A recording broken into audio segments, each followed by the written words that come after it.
వాళ్ళు. సార్ డాన్సుల ప్రస్తావన వచ్చింది కాబట్టి సార్, అంటే కామెడీ పండించడం ఒక పేరపోవడం అనేది ఒక ఎత్తు అయితే, ఇలా స్టెప్పులు వేయడం, ఆ స్టెప్పులు మీలో ఉన్నాయని ఫస్ట్ ఐడెంటిఫికేషన్ ఎప్పుడైంది సార్? మీరు అడపా వేస్తారు. నాకు అసలు డ్యాన్స్ రాదండి నిజం. కాకపోతే నేను మ్యూజిక్ పిచ్చాను. మ్యూజిక్ అంటే ప్రాణం నాకు. ఒకసారి అంటే నేను ఉద్యోగం చేసేటప్పుడు, నేను సత్తుపల్లిలో ఉద్యోగం చేస్తున్నాను. నా వైఫ్కు హైదరాబాద్ ట్రాన్స్ఫర్ అయింది. నెల 2 నెలలు అయింది, నాకు లీవ్ దొరకట్లేదు. 2 నెలల తర్వాత లీవ్ దొరికింది. కాకపోతే కండిషన్, నేను సాటర్డే నైట్ పోవాలా, సండే నైట్ రావాలా మళ్ళీ. సరే నేను బయలుదేరిన. ఖమ్మం వచ్చిన. ఖమ్మం బస్ స్టాండ్ దగ్గర ఒకడు సైకిల్ మోటార్ రిపేర్ చేస్తున్నారు, వాడు పాటలు పెట్టుకున్నాడు. అక్కడ నాకు ఇష్టమైన పాట వస్తుంది.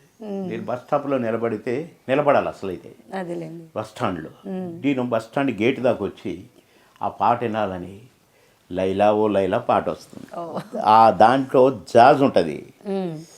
లైలా ఓ లైలా అనే పాటలో జన్ జన్ టక్ టక్ టక్ టక్ టక్ టక్ టక్ టక్ అని ఉంటుంది జాజు. అది వినటం కోసమని గబగబూరుకొచ్చి టంగ్ కట్టగడక ఠంగ్ అన్న తర్వాత నా మ్యూజిక్ అయిపోయిందని పోతుంది బస్సు వెళ్ళిపోతుంది అన్న. నేను దాన్ని ఆపలేను కదా, ఆగిపోయి మళ్ళీ రిటర్న్ వెళ్ళిపోయాను. మళ్ళీ నెల రోజుల తర్వాత ఒక రోజు లీవ్ దొరికితే వెళ్ళిపోయి మా పిల్లల్ని చూసుకొని 1 గంట ఉండి మళ్ళీ వెళ్ళిపోయిన ఉద్యోగానికి. అంటే మ్యూజిక్ అంటే అంత పిచ్చి. మ్యూజిక్ సెన్సే తప్ప నాకు డ్యాన్స్ రాదు. ఫస్ట్ నాకు ఎదురింటి మొగుడు పక్కింటి పిల్లవలో ఒక చిన్న బిట్టు పెట్టారు. అది మ్యూజిక్ వేసేసరికి, నేను కాలు పెట్టేసరికి అయిపోతుంది మ్యూజిక్. రేలంగి నరసింహరావు గారు డైరెక్టర్. నేను చూసుకుంటాను, ఇంకొకసారి చూసుకుంటా, ఒక 1 more అంటున్నాను. రాజేంద్ర ప్రసాద్ గారు వచ్చారు. రాజేంద్ర ప్రసాద్ అంటే మాకు ఎనలేని గౌరవం, ఎందుకంటే సీనియర్ మోస్ట్. మేము కూడా కొన్ని విద్యలు నేర్చుకున్నాం రాజేంద్ర ప్రసాద్ గారిని చూసి, వారి నాటం చూసి. అంతా మేమేదో గొప్ప వాళ్ళం, స్టార్స్ అని మేము ఎప్పుడు ఫీల్ కాము. స్టార్ అంటే మాకు రాజేంద్ర ప్రసాదే. మా కామెడీ గుంపుకు చక్రవర్తి.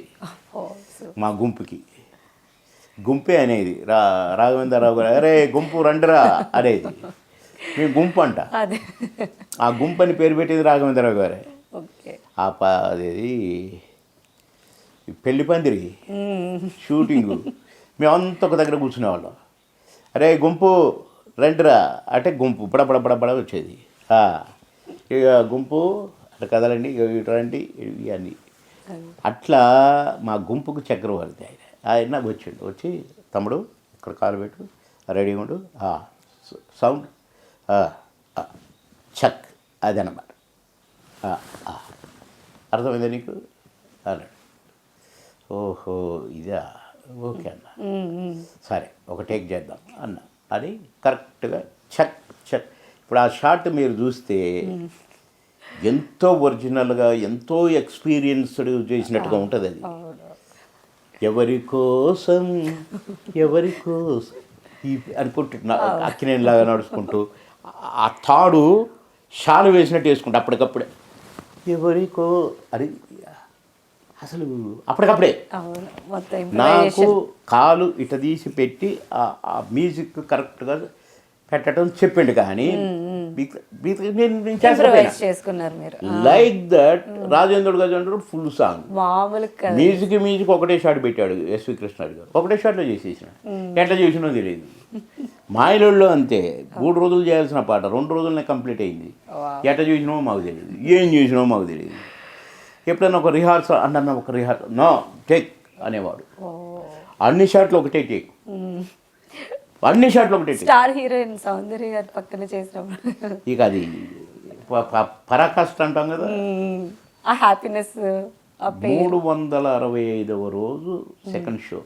అంటే నాకు టైం ఉన్నప్పుడు, నేను హైదరాబాద్లో ఉన్నప్పుడు ఒక్కసారి పోయి వెంకటేశ్వర థియేటరు శ్రీనివాస అట్లా నా కటౌట్ చూసుకునేవాడిని. నీ జన్మ ధన్యవాదాలు రే బాబు మోహన్, దాన్ని చేయరా అని నా ఫోటోని నేను అనుకొని అలా బ్యాక్ వచ్చేవాడిని. అట్లా ఆ రోజు పోయేసరికి 365వ రోజు హౌస్ఫుల్ అని రాసి పెట్టింది. 365 అంటే సంవత్సరం కదా, సంవత్సరమా అన్నాడు చూసి. హౌస్ఫుల్ అని ఉంది.